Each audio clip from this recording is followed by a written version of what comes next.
Hey, well, so I know I'm a little late here, but Phish is returning to Mexico. King Gizzard back on tour in Europe.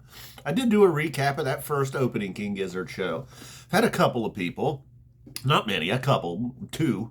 That's a couple. Two people have been like, hey, what's up with the Gizzard recaps? I don't know, just not going to do every show. Like, I kind of recently, I was telling Mary, I kind of compared them to Ohio State. Like, I kind of got away from doing Ohio State recaps because they're just always winning, you know? It just gets a little boring after a while. It's kind of how I feel about King Gizzard right now. They're just always winning. Sure, I could point out a song or two that was like, I didn't really love that one or something, but a couple months later, it ends up being one of my favorite songs, so I really want to go on record being like, I don't like Vomit Coffin, and you go see them in Chicago, and all of a sudden it's everything. So, Phish announcing Mexico is a better news than you may think. Now, you're probably like me, you're not interested in going to Mexico. Most Phish fans statistically don't care about Mexico. Not that many people go, internet traffic just not the same. People don't really care about Mexico. I've never sold a Mexico whiteboard.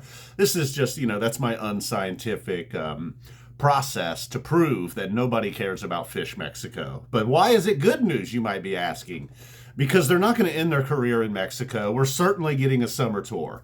Phish Summer Tour 2026 is now official with the announcement of Mexico. Now, is 2026 going to be the final summer? Probably not. Not seeming like it. I'm feeling less like that's going to happen, I guess. Somewhere in the 23-24 range, though, I just started feeling like retirement is lurking quickly. It's actually creeping and crawling up on us. But now we're going back to Mexico in 26. They are, I should say, not we. Some of you may go. You may go to Mexico every year. I know a couple every single year they go to Mexico. Good for them. I've couch toured everyone. Got a recap of every Mexico show if you ever want to take a trip down Mexico memory lane. How do you say memory lane in Spanish? Well, right now King Gizzard's over in Spain, and I like these early start times, but man, 2:30, 3 p.m. in the afternoon is really pushing it. I was still mowing the lawn yesterday. That's all you do this time of year around here, apparently, is mow lawn. Got a couple of days, like when it was cloudy one day, I was so excited. Just hopefully the grass is not going to grow when it's cloudy, is all I could think. Now, and then there's another thing brewing here. I feel like maybe Fuego has backed off a little bit. 2024, though, very strong year for Fuego. 24 and 25 has been a very strong year for Magma by King Gizzard. So it's nice to see those two songs dueling. It's a duel. It's a duel. They're dueling. I got me a nice little playlist here. Maybe I'll share the playlist of like alternating Magma Fuego, Magma Fuego. And the Magma is similar to Fuego. Like if you go back to some of the early versions, now there's one there in that the radio studio. What's it? KEXP?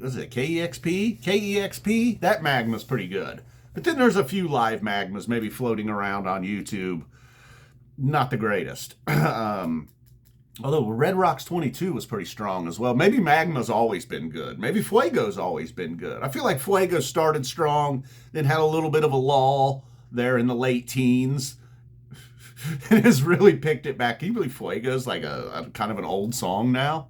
It's amazing.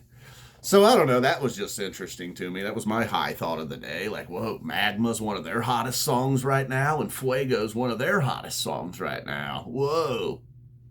I don't know if I could compare, let's take the festival, the Mongreen Festival Fuego versus maybe like the Houston Magma.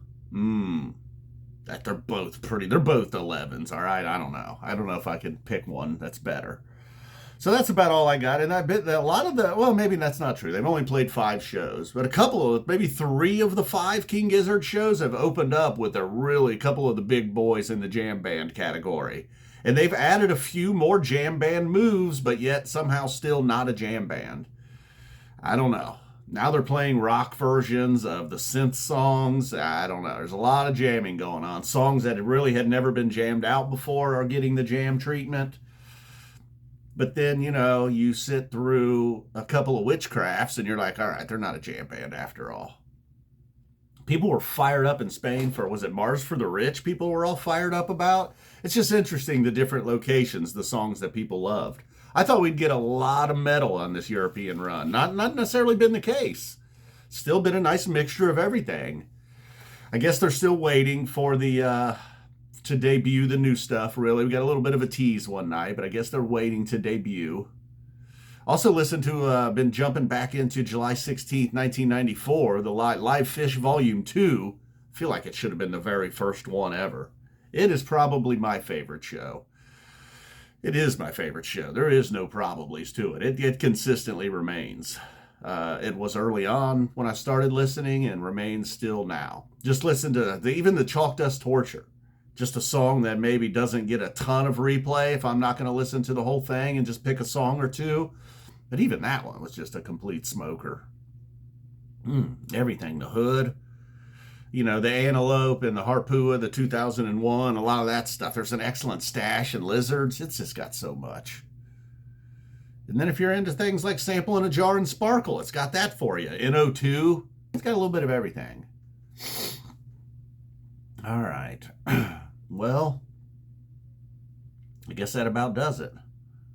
Magma versus Fuego.